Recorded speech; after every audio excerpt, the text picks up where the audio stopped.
وہ مومن کامیاب ہیں جو اپنی نمازوں میں گڑ گڑاتے ہیں، اللہ کو یاد کرتے ہیں، یعنی خشوع کے ساتھ، دل کی حضوری کے ساتھ جو نماز پڑھتے ہیں۔ پہلی بات تو نماز ہی نہیں پڑھتے، دل کی حضوری بات کی بات ہے۔ جن مومنین کی کامیابی کے متعلق اللہ تعالیٰ نے فرمایا ہے وہ دل کی حضوری کے ساتھ نماز ادا کرنے والے ہیں، نمازوں میں گڑ گڑانے والے ہیں۔ والذین هم عن اللغو معرضون، اور وہ مومنین کامیاب ہیں جو فحش چیزوں سے محفوظ رہتے ہیں، فحش بدکاریوں سے، نہ وہ بری بات بولتے ہیں نہ برے کام کرتے ہیں، ان کی کامیابی کی اللہ ضمانت دے رہا ہے۔ اور جو چوری میں، ڈکیتی میں، زنا میں ملوث ہیں، ان کا کیا اس سے تعلق ہے کامیابی سے؟ والذین هم للزکاة فاعلون، اور جو زکوٰۃ مکمل طور پر دیتے ہیں وہ مومنین کامیاب ہیں۔ 5ویں نمبر پہ والذین هم لفروجہم حافظون، اور وہ مومنین کامیاب ہیں جو اپنی شرمگاہوں کی حفاظت کرتے ہیں۔ اللہ تبارک و تعالیٰ نے یہاں پر جن مومنین کی کیٹیگری بیان کی ہے اس میں اگر ہم فٹ بیٹھتے ہیں تو پھر سوال بھی کریں آپ کہ ہماری کامیابی کہاں ہے، اور نہیں ہے تو پھر اس کی اصلاح کریں۔ نمازوں میں کہیں کمی ہوگی، یا لغویات میں ہوں گے، یا زکوٰۃ میں کم ہوں گے، یا پھر جو ہے اپنی حفاظت میں کمی ہوگی، کہیں نہ کہیں کوئی کمی ہوگی، ورنہ رب تبارک و تعالیٰ کا وعدہ برحق ہے کہ اللہ تعالیٰ نے جب قرآن میں کوئی چیز فرمایا کہ وہ کامیاب ہے تو کامیاب ہو کے رہے گا۔ اللہ کریم ہمیں ان اعلیٰ صفات والے مومنین میں شامل فرمائے۔ سورۃ المؤمنون میں اللہ تعالیٰ نے اور بھی دیگر ہمارے لیے احکام بیان فرمائے ہیں۔ اس میں اخیر میں اللہ تبارک و تعالیٰ اس کی آخری جو آیتیں ہیں وہ بڑی ہی ہمارے لیے درس والی ہیں اور ایک جھنجھوڑنے والی آیتیں ہیں۔ اللہ فرماتا ہے افحسبتم انما خلقناکم عبثا وانکم الینا لا ترجعون، کیا تم یہ سوچ کر کے بیٹھے ہو کہ تم کو ہم نے بیکار میں پیدا کیا اور تم ہماری طرف نہیں لوٹائے جاؤ گے؟ یہ اللہ تعالیٰ کا سوال ہے۔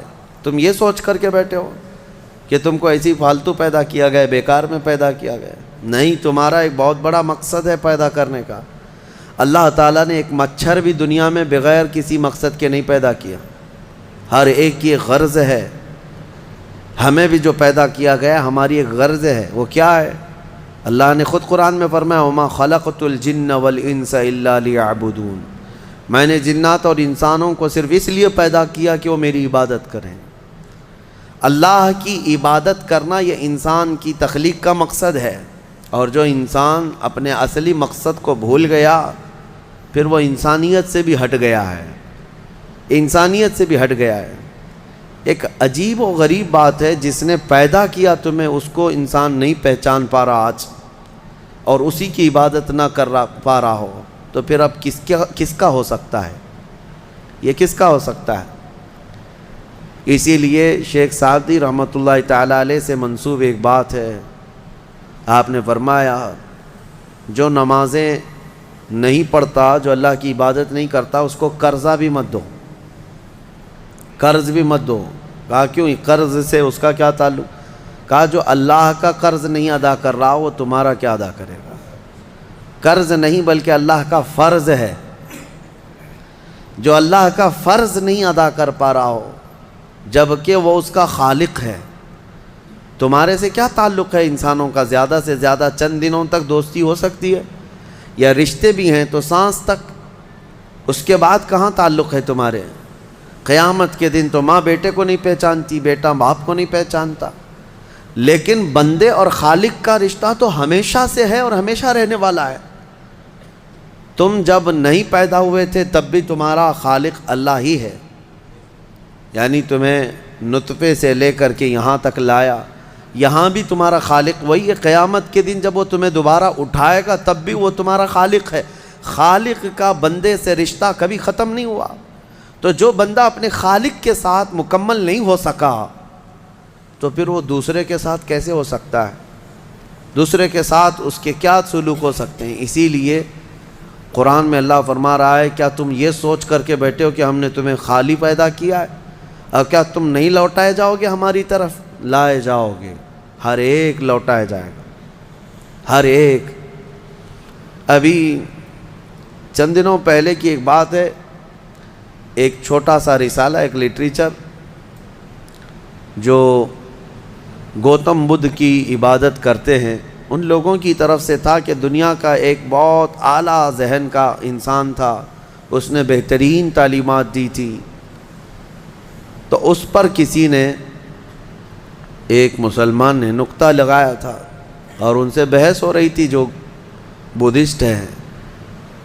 وہ یہی کہہ رہے تھے کہ آپ بدھا کی جو عبادت کرتے ہیں کیوں کرتے ہیں؟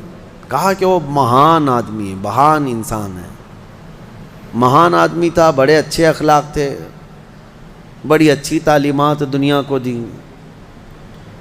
تو پھر پوچھنے والے نے پوچھا کہ وہ کہاں ہیں؟ کہا وہ تو چلے گئے۔ کب؟ کہا برسوں ہو گئے، 2500 سال پہلے تو انتقال ہو گیا، مر گئے۔ کہا آئے تھے اور چلے گئے۔ تو پوچھنے والے نے پوچھا تو یہ تو بڑے کمال کی بات نہیں، پھر ان کو لایا کون تھا اور واپس دنیا سے لے کے کون گیا؟ اگر وہ سب سے مہان ہے تو آج ہوتا اور ہم بھی اس کے پیچھے چلتے۔ کہا کہ اب وہ پیدا ہوا اور پھر دنیا سے چلا گیا، ہم یہ پوچھ رہے ہیں کون ان کو دنیا میں لایا تھا اور کون دنیا سے لے کے گیا؟ وہ بیچارہ خاموش ہو گیا۔ اس نے کہا کوئی تو طاقت ہوگی۔ کہا وہی طاقت ہر ایک کو موت کے بعد لوٹائے گی۔ دنیا کا چاہے سب سے بڑی طاقت کا انسان بھی کیوں نہ ہو، اسے موت ہے اور وہ اللہ کی بارگاہ میں لوٹایا جائے گا۔ اسی کو اللہ تعالیٰ فرماتا ہے تم کیا سوچ کر کے بیٹھے ہو کہ تم ہماری طرف نہیں لوٹائے جاؤ گے؟ تم سب کو اللہ کی طرف لوٹ کر کے جانا ہے۔ اس دن کو یاد رکھو، اس دن کو یاد رکھو جب یہ ساری چیزیں دھری کی دھری رہ جائیں گی اور تم آخری سفر پر نکل چکے ہوں گے، اور عجیب و غریب حالت میں ہم جاتے ہیں۔ میرے عزیزو، یہ سارے ہمارے کپڑے، ہماری جائیدادیں، ہماری سواریاں، ہماری گاڑیاں سب رہ جاتی ہیں۔ آج تک آپ نے دیکھا کہ کوئی آدمی جنازے کی بجائے مرسیڈیز میں قبر میں جا رہا ہو؟ نہیں، وہ بھی 4 کندھوں پر بوجھ بن کر کے ہی جا رہا ہے۔ بڑی اعلیٰ قسم کی سواریاں وہ وہیں رہ جاتی ہیں، بڑے عمدہ لباس یہیں رہ جاتے ہیں۔ آخری سفر کا ایک مخصوص لباس ہے، ایک مخصوص انداز ہے اور ایک مخصوص طریقے سے لے جا کر کے قبر کے حوالے کر کے آ جاتے ہیں۔ اور اسی کو فرمایا گیا ہے کہ جس کو یہ اپنا آخری سفر یاد ہوگا اسے یہ بھی یاد ہوگا کہ میں یہاں کیوں آیا ہوں۔ کبھی آج تک آپ نے اپنے اندر جھانک کر کے پوچھا، کبھی سوچا زندگی میں کبھی ایسا وقت آیا کہ ابھی جیسے مثال کے طور پر مسجد میں آ کر بیٹھے، ابھی میں آپ سے پوچھوں پکڑ کر کے کیوں آئے ہو یہاں پہ مسجد میں، فوراً آپ جواب دیں گے عبادت کے لیے آئے ہو۔ مسجد کائے کے لیے ہے؟ عشاء کا وقت ہو رہا تھا، نماز پڑھنے کے لیے آیا، یا محفل چل رہی تھی محفل میں آ گیا۔ یہ تو تمہارا مقصد ہے، ہر کام کا تمہارا مقصد ہوتا ہے۔ کبھی یہ سوچا میں دنیا میں کیوں آیا، پوری دنیا میں کیوں آیا؟ جس نے اس سوال کا جواب حاصل کر لیا وہ معرفت کو پہنچ گیا۔ جو صحیح طریقے سے اس جواب کو پہنچ گیا وہ اللہ کی معرفت حاصل کر لے گا۔ اسی لیے میرے عزیزو آگے رب تعالیٰ فرماتا ہے أَفَحَسِبْتُمْ أَنَّمَا خَلَقْنَاكُمْ عَبَثًا أَفَحَسِبْتُمْ أَنَّمَا خَلَقْنَاكُمْ عَبَثًا وَأَنَّكُمْ إِلَيْنَا لَا تُرْجَعُونَ۔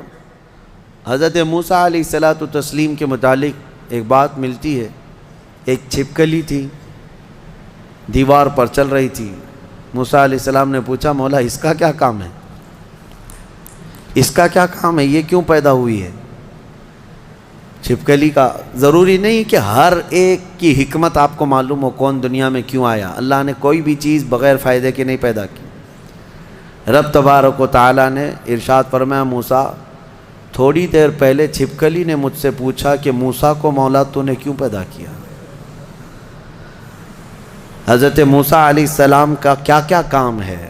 یہ ضروری نہیں کہ مخلوقات کو ایک دوسرے کی حکمتیں معلوم ہوں، ضروری نہیں ہے، لیکن اللہ تعالیٰ عبث بغیر کسی وجہ کے محض کسی کو نہیں پیدا کیا۔